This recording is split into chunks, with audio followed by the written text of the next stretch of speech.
Mesdames et messieurs, bonsoir. Bienvenue dans cette édition. La rentrée scolaire est annoncée pour le 19 janvier 2015. Autorités de l'éducation, parents d'élèves et partenaires techniques et financiers se sont concertés sur la question, les précisions dans ce journal. Briser les réticences qui perturbent la lutte contre Ebola. Des campagnes de sensibilisation sont lancées dans ce cadre pour l'éradication complète de l'épidémie dans notre pays.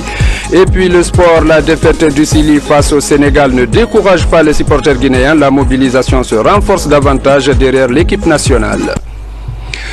Mesdames et messieurs, une fois encore, bonsoir et bienvenue dans ce journal que nous ouvrons par ce décret du chef de l'État. Le président de la République, vu la Constitution, décrète. Article 1er, création. Il est créé un comité interministériel de suivi des projets miniers intégrés, CIPSMI, dont le rôle est de faciliter et d'accélérer les procédures administratives requises pour la mise en œuvre efficace et rapide des projets miniers intégrés. Article 2. Champ d'application. Sont considérés comme projets miniers intégrés les projets comportant des mines et des infrastructures auxiliaires de grande envergure. Le montant des investissements dans les projets qui sont éligibles au régime de la concession minière établi par le Code minier doit être égal ou supérieur à 1 milliard de dollars. Le mandat du comité interministériel de suivi des projets miniers intégrés CIPSMI et de toutes les structures qui en découlent est limité à la phase de développement. Les structures pérennes continueront à jouer leur mission en phase d'exploitation qui commence à la fin de la phase de construction et à compter de l'atteinte de la capacité maximale prévue dans l'étude de faisabilité telle que celle-ci est validée par l'État. Article 3. Composition.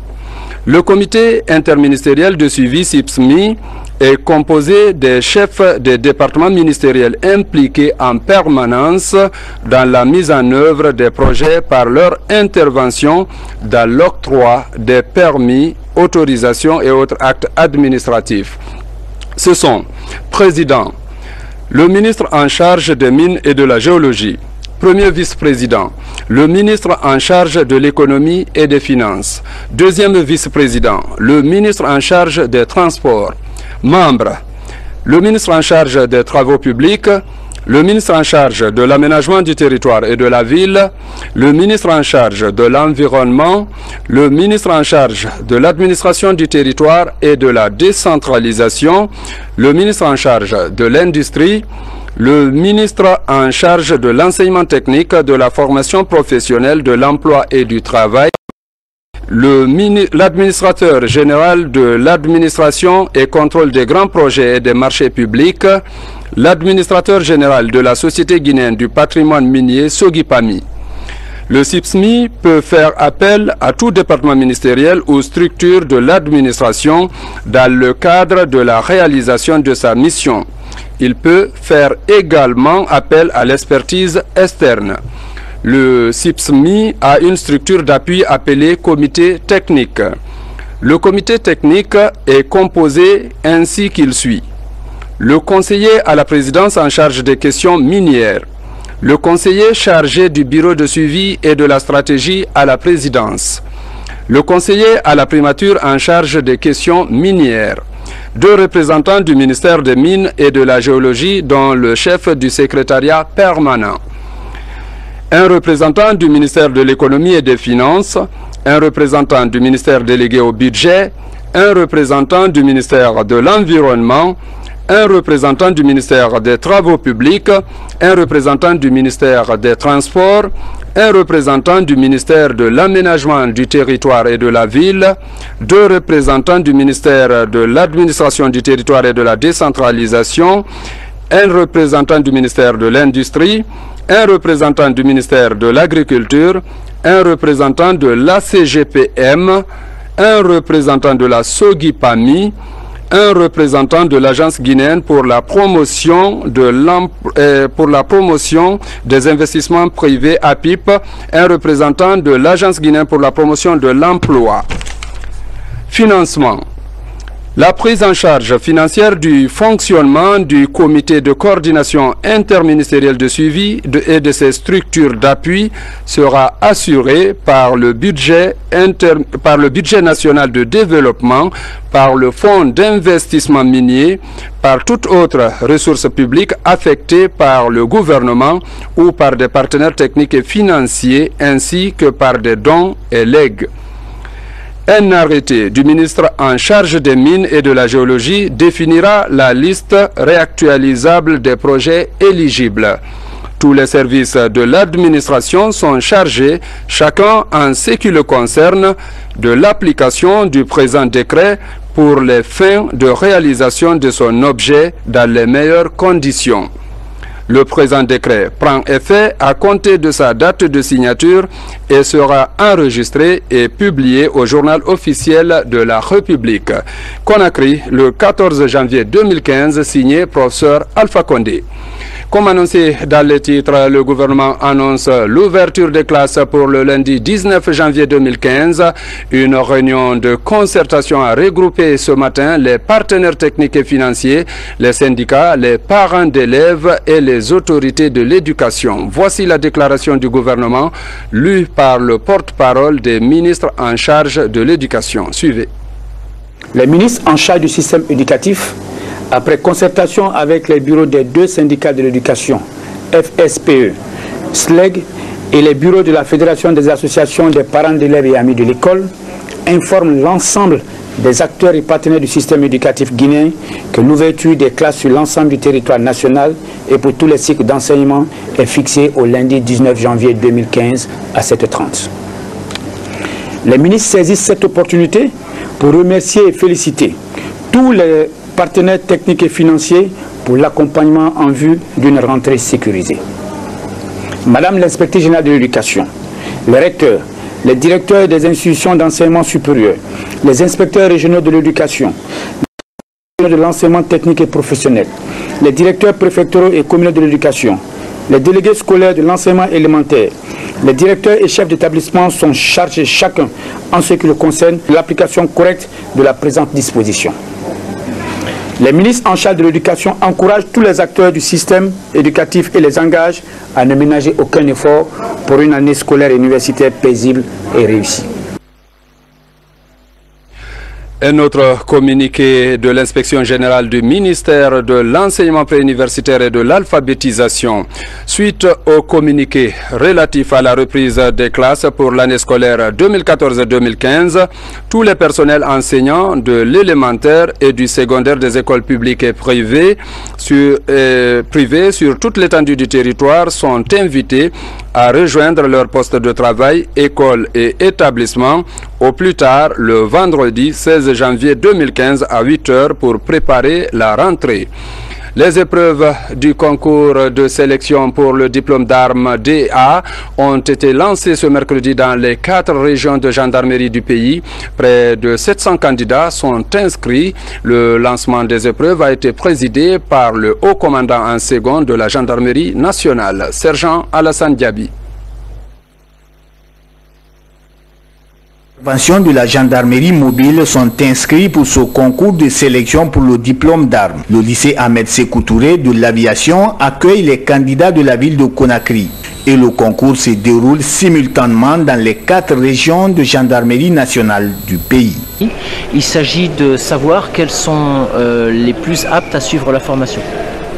Cette formation va se faire en français, une épreuve de compréhension de texte sur la dictée également, avec des questions de vocabulaire, de grammaire, de syntaxe, là encore pour les mêmes raisons, pour qu'ils puissent suivre les cours. Et enfin, un questionnaire de connaissances professionnelles.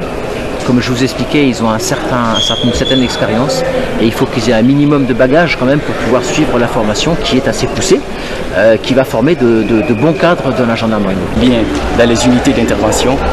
Et ils vont agir professionnellement, bien entendu en respectant le droit de l'homme, le droit international humanitaire. Ils seront outillés de sorte qu'ils feront moins d'erreurs dans l'exécution de leurs tâches. À l'arrivée, 200 candidats seront retenus. Ils vont suivre une formation de 5 mois à l'École nationale de gendarmerie de Kalia pour avoir la qualification du commandant de peloton. Plus personne ne pourra accéder désormais à un stage si ce n'est par le biais d'un concours.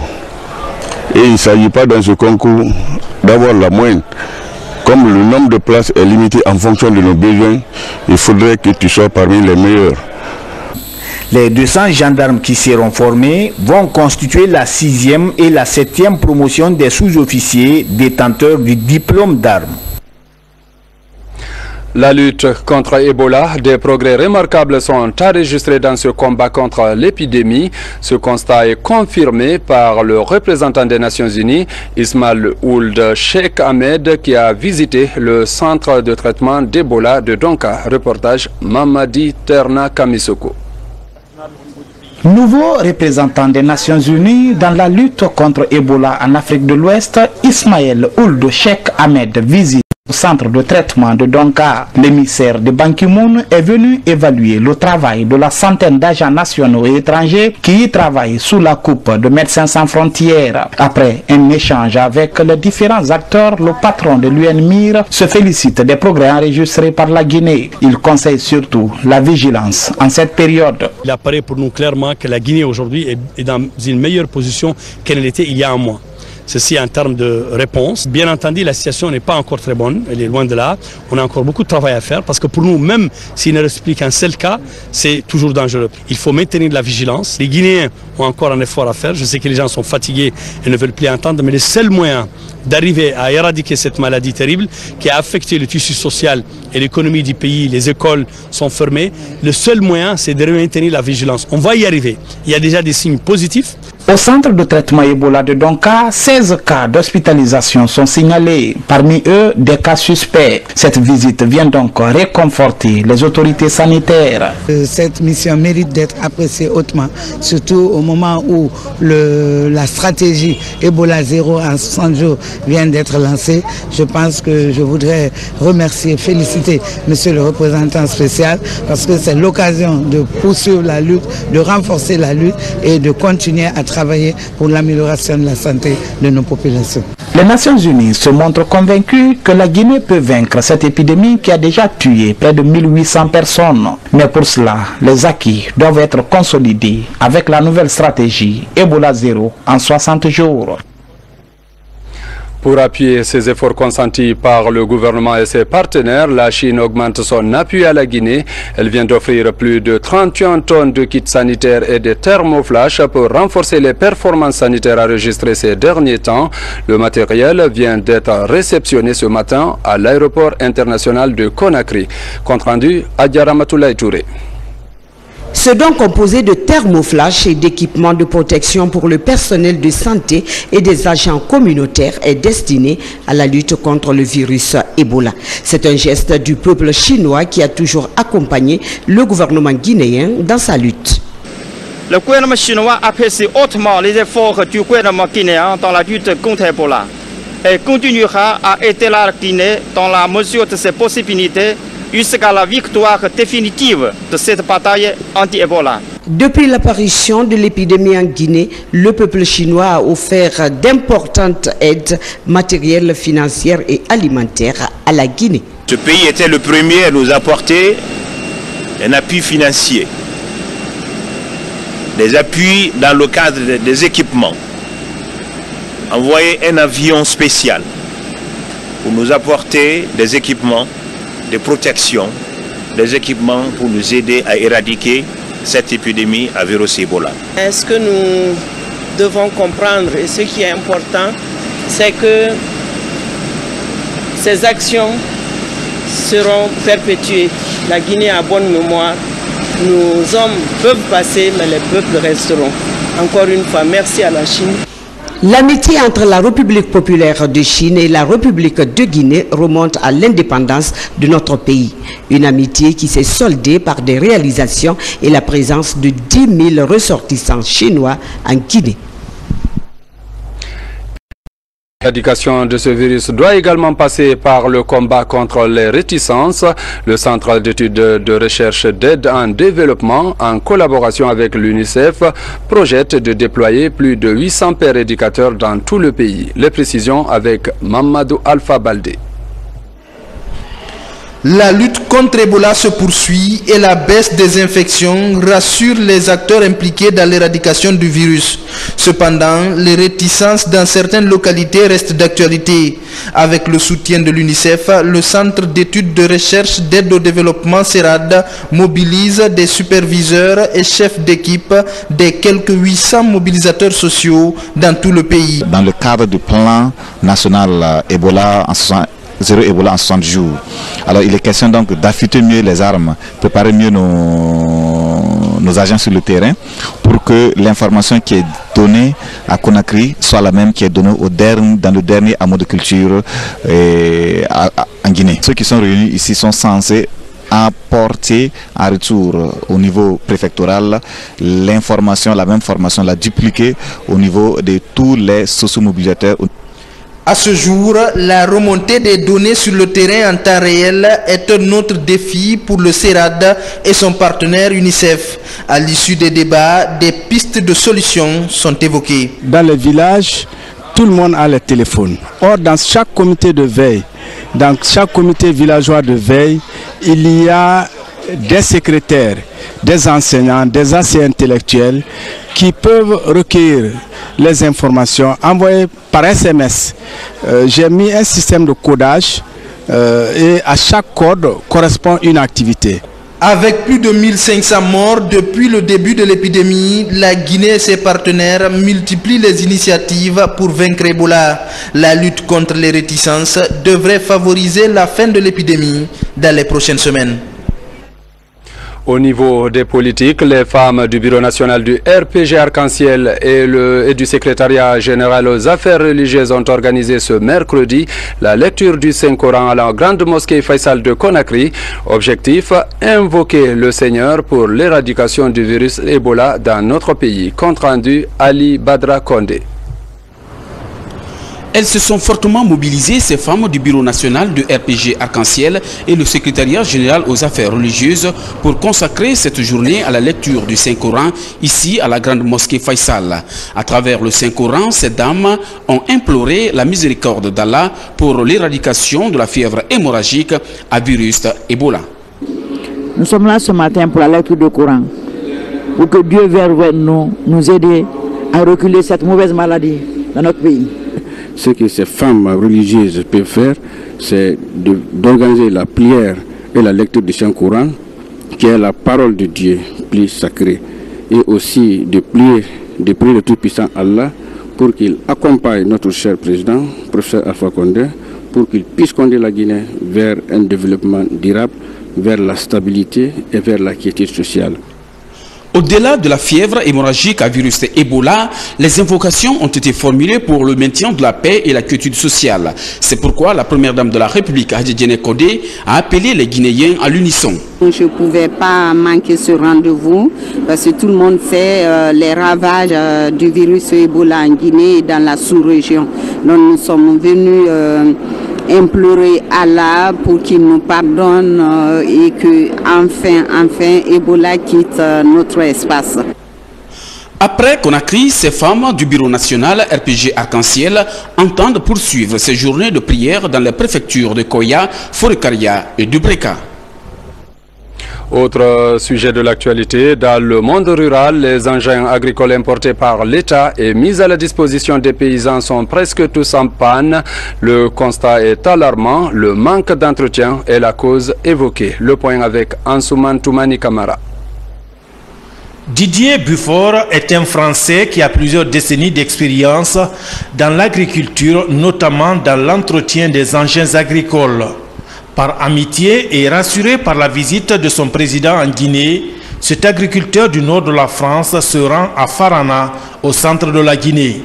En 2 semaines, il donne des cours théoriques et pratiques sur la maintenance, la conduite et le réglage des moissonneuses-batteuses et des tracteurs. Ils ont énormément de courage. Par contre, ce qui nous manque ici, ce qui leur manque du moins, c'est que c'est de la formation. Il faudrait des moyens pour pouvoir leur faire suivre des formations avec des gens qui sont chez John Deere ou chez Fiat ou d'autres marques, d'autres concessionnaires, hein, peu importe. Mais il faut absolument qu'ils soient formés. Et cette formation vient ainsi qualifier le potentiel humain dans l'entretien des engins agricoles afin de mener à bien les opérations de labour et de récolte. Je suis très content de l'arrivée de M. Didier de la France jusqu'ici. Depuis l'année 78, je conduisais la Laverda, mais il m'a montré quelque chose que je ne connaissais pas. Et ce qui nous fatigue ici en Guinée, c'est manque de formation.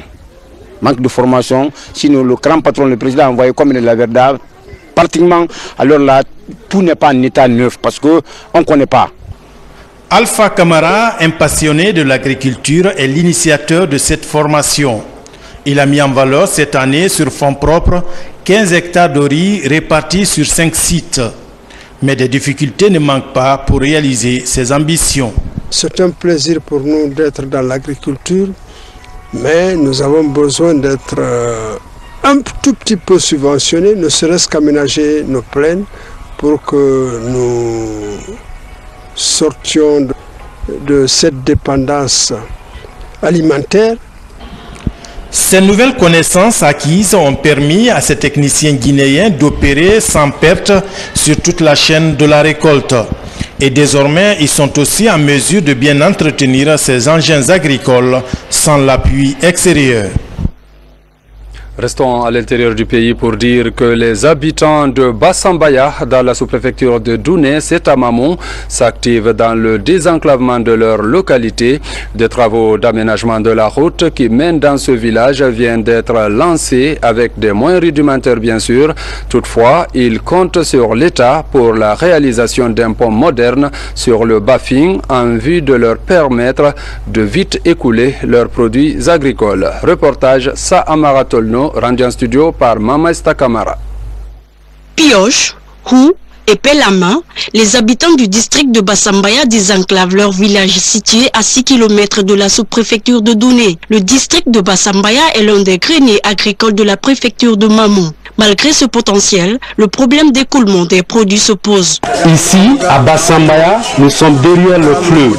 Quand il est agité, la traversée est impossible. Nous sommes vraiment contents de cette route. On a rassemblé les jeunes et on a fait les travaux comme ça se doit.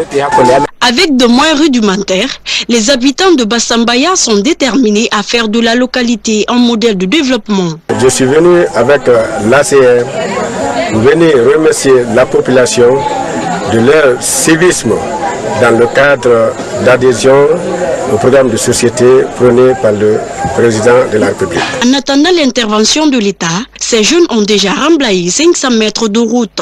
Un acte de développement communautaire qui pourrait diminuer les habituels cauchemars des habitants de la localité. Un incendie s'est produit ce matin à Nongo, dans la commune de Ratoma. Pas de pertes en vies humaines, mais des dégâts matériels importants ont été enregistrés.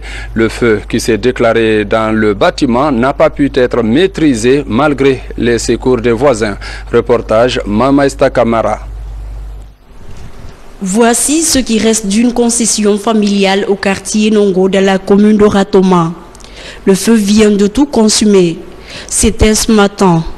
Aucune perte en vie humaine n'est à déplorer. Les premiers témoins parlent d'un court-circuit qui aurait provoqué l'incendie. Je dormais dans ma chambre derrière. Là maintenant, après j'ai vu la fumée. J'ai senti quelque chose, ça m'étouffait. Donc je me suis levée. Après j'ai vu il y avait la fumée. J'ai ouvert comme ça la porte des chambres, la chambre des filles. J'ai vu il y avait le feu qui quittait vers le plafond pour descendre. Après j'ai crié, j'ai appelé ma maman qu'elle était prête pour sortir. Après maintenant, elle a dit quoi? J'ai dit il y a le feu dans la maison. On a pris l'eau pour jeter, on a vu le feu était trop. On est sorti, on a crié. Quand on a commencé à pleurer maintenant, les voisins sont venus, les voisins. Encore sous le choc, la mère de famille a la gorge serrée. Mariam Bobo Diallo se retrouve aujourd'hui sans aucun bien. C'est ma fille qui m'a appelé qu'il y a le feu. Le feu sort dans la chambre des filles. J'ai pris l'eau, je suis partie jusqu'au couloir, mais je n'ai pas pu. Il y avait tellement de feu qui sortait sur le plafond qu'on a tout perdu. En attendant le concours des personnes de bonne volonté, la famille Diallo va passer ce soir la nuit à la Belle Étoile.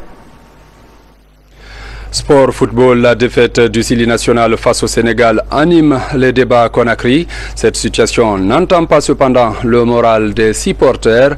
Les spécialistes du Curon également croient à une brillante prestation de l'équipe nationale à condition que les uns et les autres s'y mettent. Reportage Abdoulaye Diallo.